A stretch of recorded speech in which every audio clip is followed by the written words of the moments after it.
Hello, everybody. Welcome to this wonderful panel. I've got some amazing coaches and speakers in here. We're going to be talking today about hiring and firing the right employees from a revenue point of view, as well as a culture point of view, getting it right. We all know how difficult it is. Anyone who's hired, it's a bit of a minefield, isn't it, guys?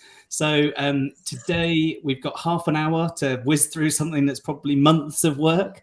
So speak to Suzanne, Kate, and Carl in the lounge area at the end, and potentially you might be live. So first of all, I'm going to quickly have a little zip around and everyone give you your elevator pitch. Who you are, what do you do? Let's start with Suzanne there. Okay, so I was on the agency side for over a decade, and I eventually shifted over to what became to become a fractional CMO. And then I added in this layer of work-life balance when I did a bunch of research for 2 books. So now I get to do both at the same time. Wonderful. So you have no experience whatsoever, no idea why you're here at all. Definitely nothing to do with this. Carl, how are you doing? I saw you a long while ago on another panel. In fact, actually, we're panel buddies. Introduce yourself to everyone in the room. Hi, Carl Sakis. I'm an agency advisor. I've worked with directly hundreds of agencies in every inhabited continent, and drawing from an agency operations background. And I've written a few books about agency management, including the recent Work Less, Earn More, How to Escape the Daily Grind of Agency Ownership. Awesome. And then finally, Kate, last but not least, give us an intro to yourself as well. Hello, everyone. I am Kate Volman, the CEO of Floyd Coaching, home of the Certified Dream Manager, which is a program designed to help organizations attract and retain great talent through the power of dreaming. I am also the author of the book, Do What You Love, a guide to living your creative life without leaving your job. Wonderful. And for those of you who don't know who I am, I'm Chris Simmance. I'm the founder of the OMG Centre over in the UK. We focus on accelerating the growth of digital agencies in a varying number of ways. And I definitely want to talk to some of you guys about dreaming and all sorts of other things as well after this wonderful panel. So because we don't have a huge amount of time, and I know that we've got a lot to talk about, should we jump straight into our first question that I've got for you? Let's do it. Let's go. Drum roll, etc. So first question I'll put out, and first hand up, should we say, gets the first few minutes here. So what, in your view, is the very first thing, the first core component of a good employee retention strategy? Or go on, Carl. I would start by recognizing that your employees do not have to work for your agency. You are not running a coal mine or the only factory in a small town. Your employees have options. That certainly has varied recently, with the Great Resignation and then pullback from that. But recognize that people have options. They can choose to leave. It's far better to operate around encouraging people to choose to stay with you, your best employees. Good point. Yeah. The world and the format of all of this has changed somewhat. So what are your thoughts there, Kate, Suzanne? So this just comes down to culture, right? I mean, when we have an organization that when leaders are focused on building a great culture, they're focused on creating an organization where people feel like, hey, we get to come in, we get to do our best work. I get to use my skill set and do what I do really well. And I get to fulfill the mission of the role and fulfill the mission of the organization. That is just a beautiful thing. And so I think it's a beautiful thing to see how more and more leaders are recognizing that they have to put culture first. We have to actually make it a priority to intentionally seek out what are some things that I can be bringing into my organization to help my people grow, to help them become better individuals, not only just at their workplace, but also personally and professionally, right? We want to grow in both of those areas. And so companies that do that, those are the kinds of organizations that people want to work for, because people do want to work. I believe that people want to use their skills. They want to grow. They want to get better. And they just want to work with an organization that actually believes that. And they feel like if they become part of that organization, they're going to grow personally and professionally. They're going to be able to achieve the dreams that they have for themselves, both personally and professionally. And then it's that win-win situation. And those organizations, people are kind of like looking at like, ooh, I would really enjoy working at that place because I feel like it's something that would help me in my career and with my family and the dreams that I have. Yeah. Totally agree. Suzanne, what's your 2 pence worth or tuppence worth, as we say over here? So I'll kind of piggyback on something that Kate said, and that is that as you're looking at this as a leader, you have to be able to listen, right? You have to be able to actually understand, because this idea of all of the things that happened during the pandemic, one of the good things is that it really kind of compressed the schedule for this openness to elements that are more flexible, right? And flexible work can look a lot of different ways, and being more balance friendly as an employer can really take a lot of different forms. And so you have to be able to listen as a business leader to understand, what do your employees actually want? Because from one employee to another, it can look very different. And so you've got to be able to pull out the things that are common among all of the different areas of interest, or the different aspects of being more balance friendly that your employees want. That's great. A good friend and coach of mine says, first seek to understand in order to be understood, which really does sort of chime to what you've said there. Question for you guys, side question around this, because culture is a massive part of employee retention, as you said. And Carl, good culture, good team, you will want to stay, make a place where you want to stay, listen to people, make it something that is in their dreams that they want to be there for. Culture, and I'm sure you see this a lot. Culture is not the thing that you see like on Instagram and Facebook and Twitter. That's the team going out for the pizza parties or going to the bar or for an event and things like that. It's kind of one of the products of culture. If an agency leader's listening to this right now, would there be like one kind of first thing that you would be looking for that would start you on the journey to, oh, this is how I can develop a culture? Because obviously it's a big piece of work, but there's something that starts that journey off, isn't there? Who wants to take the I'll go. I didn't know if this was directed at someone, but we'll just dig right into it. So I get to lead this organization that was founded by Matthew Kelly, who wrote The Dream Manager, and he also wrote a book called The Culture Solution. And in that book, he shares the 6 immutable principles of a dynamic culture.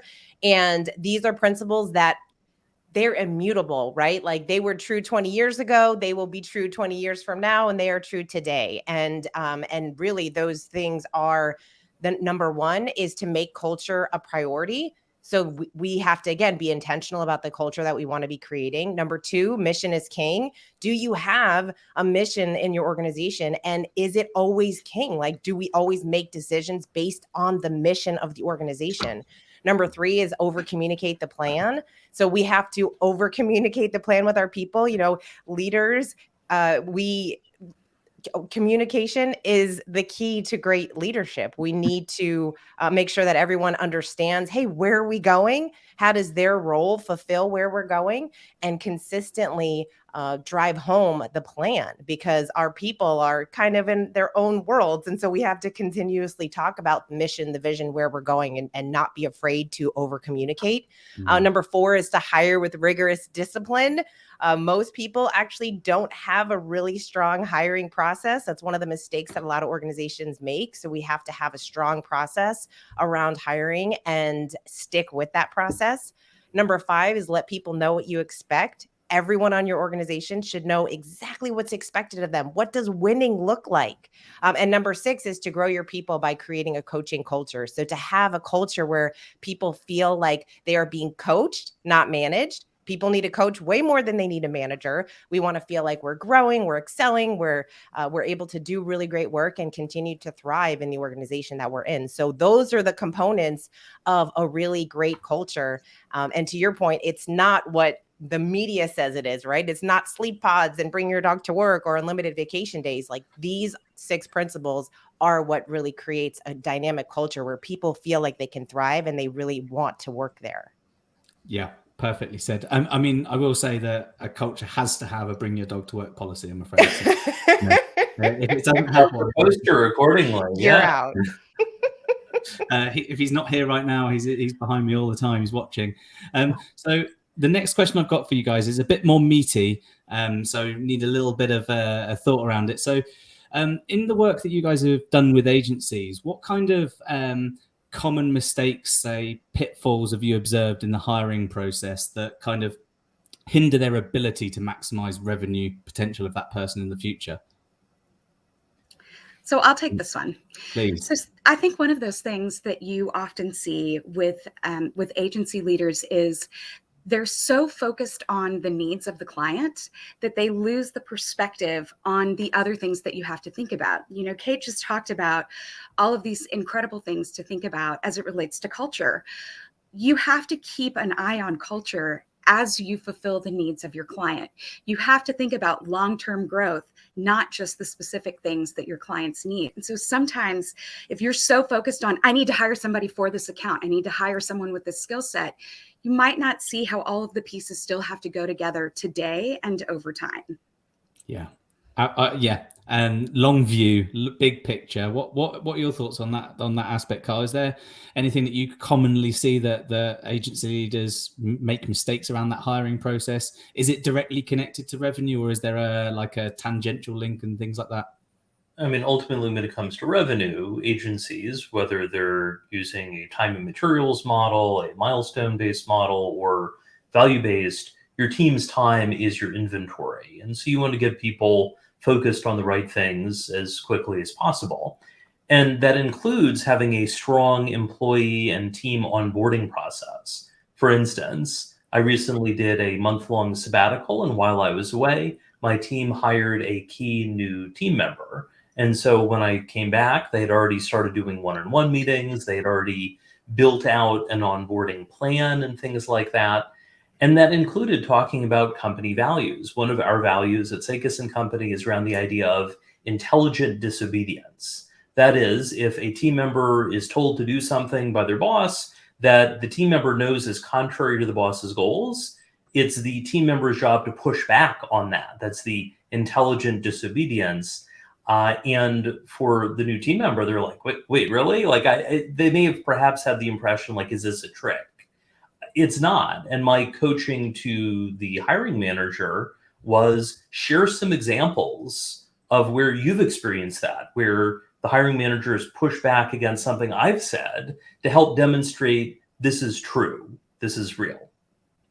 Yeah. And that pushback can be quite meaningful if you've kind of built a team around you that does that. What about yourself? What about yourself there, Kate? Is there anything that you've seen sort of happen quite frequently?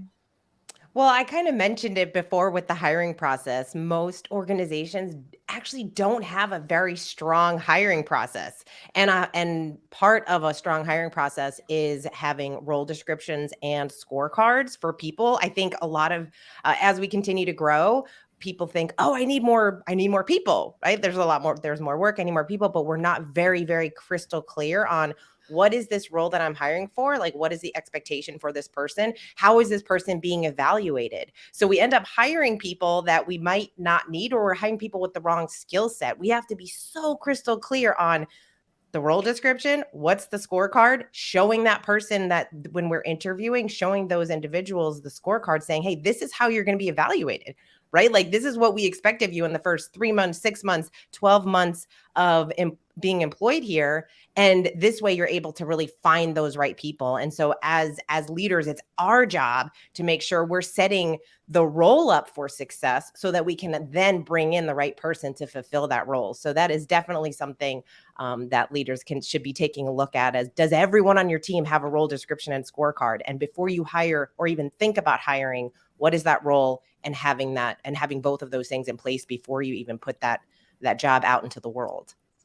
Kate, I love that. And that's something I see agency owners struggle with sometimes, where they say, I have found this great match. Like, should I hire them? They might ask me that as their coach. And sometimes yes, sometimes no. But the key question is, what is the business need?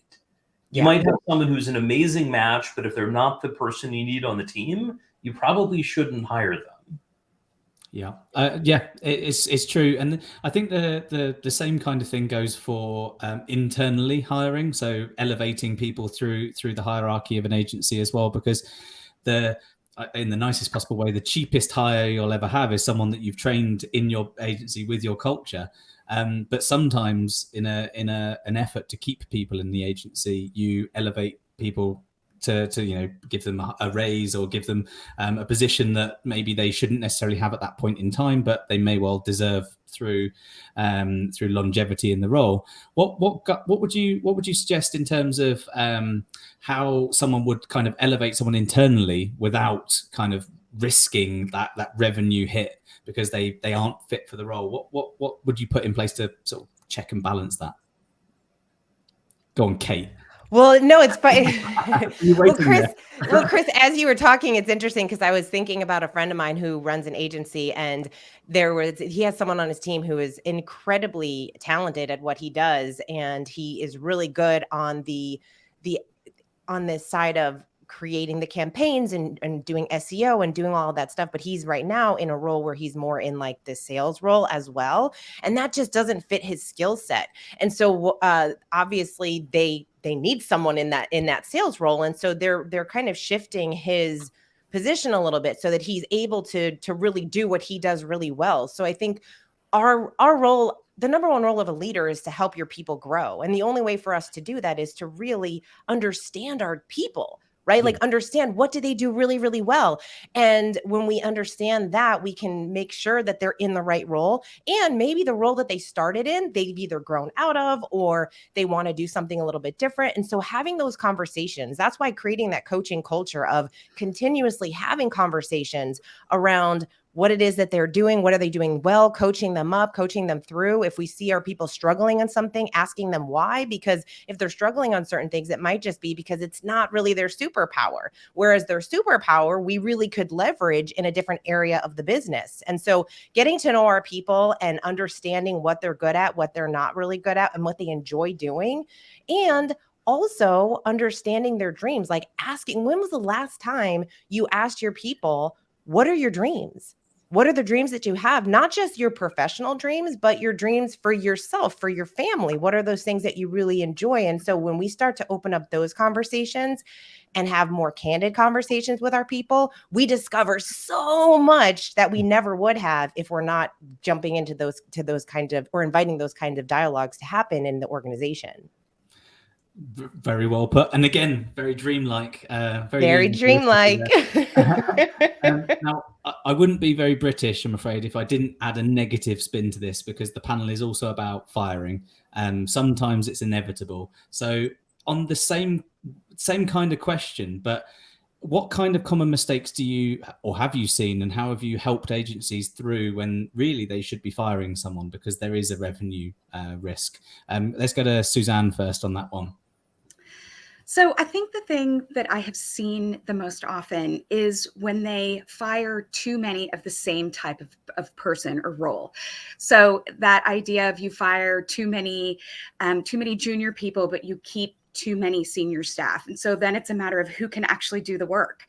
Or you fire someone because they are not able to collaborate on a team, even though you might be able to move them to another team. And so I think it's more of the quick response of, okay, we need to do something quickly, whether it's that they've lost business and they're having to quickly adjust, or it's we have someone who seems to be a troublemaker, so we're just going to let them go, instead of actually digging into what's going on. Is it that they didn't fit on this particular team, but they can on this other one? Or is it really that they shouldn't be part of our agency now or long term? Yeah, absolutely. Slow the thinking down. You'll come to the better solution at the end. My grandmother used to say, less haste, more speed, Christopher, because I was always rushing around and doing things that was silly. And if I'd have gone a bit faster, I slowed down my thinking, I could have probably gone a bit faster. What are your thoughts on that same question there, Carl? When have you seen agencies kind of hurt their revenue by not firing people, or indeed actually firing the wrong people? The biggest risk can often be around letting things fester. For instance, I worked with a client on the East Coast of the US where they had a middle manager who was good at the subject matter expert work, but in retrospect, not at managing.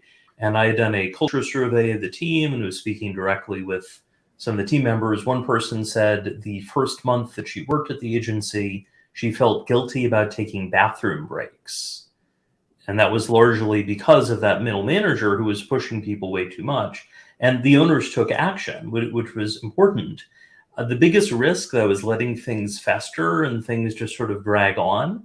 The Wall Street Journal had a recent article about impact of layoffs on high performers versus low performers. When you have a layoff, that's not a good situation. Your high performers tend to have higher turnover because they have options, they're moving on. They see that as a warning sign, whereas lower performers tend to stick around because they may not have options. Same thing here. If you have a problem, confront it directly. That's true if you're having challenges with a team member, with a client, or with a business partner. Things don't get better over time. Yeah, I mean, leaving a wound does often make it fester, and you do want to deal with that quite quickly. So to move on a little bit and talk a bit about the qualities and characteristics of leaders and leadership in an agency. How do you think they should prioritize evaluating potential hires to ensure that they get the right person into the team, but balance that against their ability to contribute to the revenue? Because some people are a cultural and agency fit before they are able to do the delivery. So how do you normally how do leaders identify that and prioritize? So we'll go with you, Carl, first, since you just finished speaking. Won't let you take a breath. Go. There is the saying about hiring for culture rather than skills. I think that's a false dichotomy. Ideally, you hire someone who is a match to contribute to your culture and who has the skills as well. In my work with agencies, typically under 100 team members, it's challenging to hire someone who is a culture fit but who doesn't have the skills. Toward the 100 side, sure, but if you have, say, 20 or 30 employees, you're going to have to spend, or someone's going to have to spend 10 hours a week training up the promising without the skills hire. So you want to think about that. I have some clients in their agency where they have a really strong onboarding and, for instance, an internship and a rotational process to get people trained up. Just be honest with yourself. Do you and your team have bandwidth to train people who are a culture fit but don't have the skills? If you don't, you may need to pay a bit extra for the person who's built out those skills elsewhere first and then is bringing them to your agency.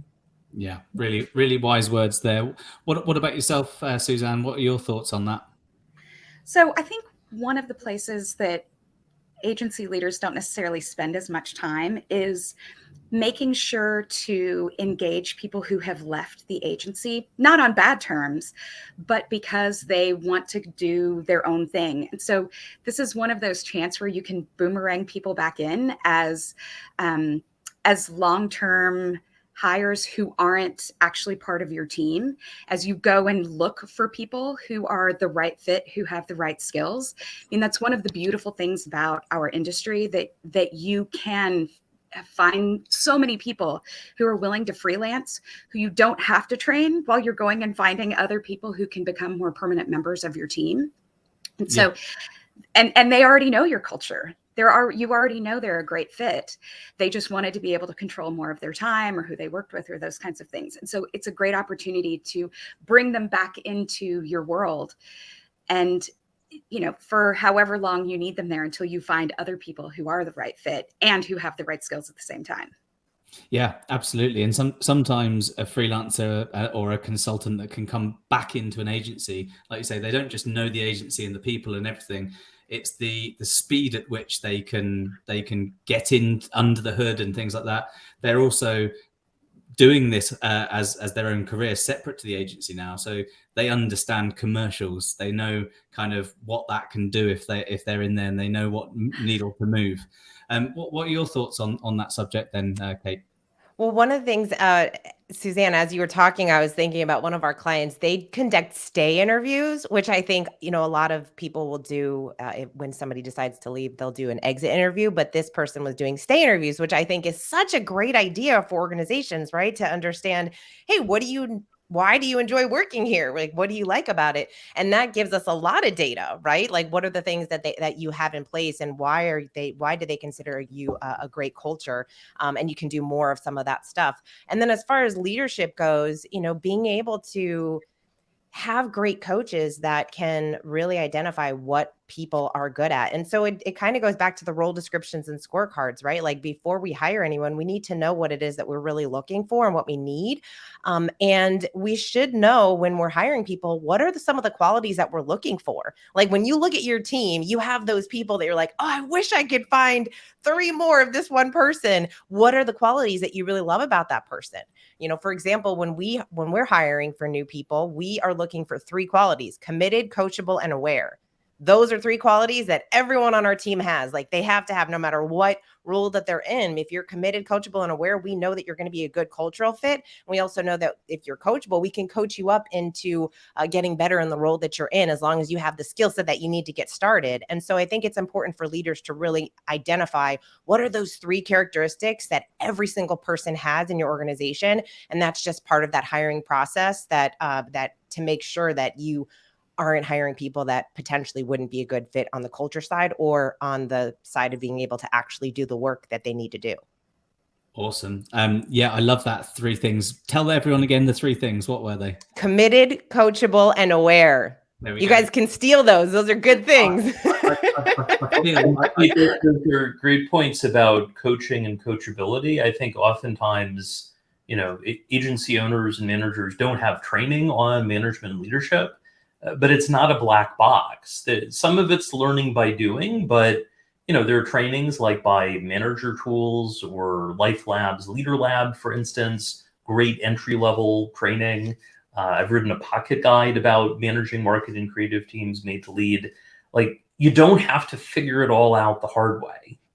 Certainly not. Certainly not. Hopefully not. That's why we're all here, isn't it? Yeah. Well, that's the thing that's so great is, when you think about your past, and think about the people in your life that have coached you up, right? Like, we can all say there's all 1 or 2 mentors that we've had in the past that they saw this something in us that we didn't even see in ourselves, and they pushed us up, they coached us up, and we didn't know at the time that it was called coaching. Right? Like, we didn't know it was like this formal coaching thing. We just knew after the fact. Like, I'm going to look back at some of my greatest mentors. I'm like, oh my gosh, they were coaching me, and I never even knew it. And that is what we get to do as leaders, is we get to be great coaches that other people might not even understand the gift that they're getting when they have a coach. Absolutely. Now, I'm so sorry, because I really want to do this forever. You're all exceptional people. Where can all of the exceptional people watching right now find you? So, Suzanne, where can people who want to talk to you find you? So you can, I'm everywhere. I am Mompowerment, and that is where I share things related to work-life balance. I do a video every Thursday for managers, HR professionals, and business leaders on LinkedIn. And so I cover all kinds of different aspects of work-life balance. And you can always find me at mompowerment.com. Wonderful. Wonderful. Kate, go quick. You can find me everywhere. I'm Kate Volman, all over the place. You can go to Floyd Coaching. You can go to thedreammanager.com. And we also have a podcast called Lead with Culture, which we dive into a lot of these kinds of topics. Absolutely fantastic. And Carl, when you're not on sabbatical and your team aren't running everything for you, where are you? I have hundreds of free articles on agency management and growth at sakasandcompany.com, SAKAS, AND, the word company.com. And if you'd like to check out the Work Less, Earn More book, including a free chapter, a free workbook, and more, you can go to worklessearnmorebook.com. Wonderful, wonderful. You guys have been fantastic. You've the easiest panel to moderate ever. So thank you very much for that.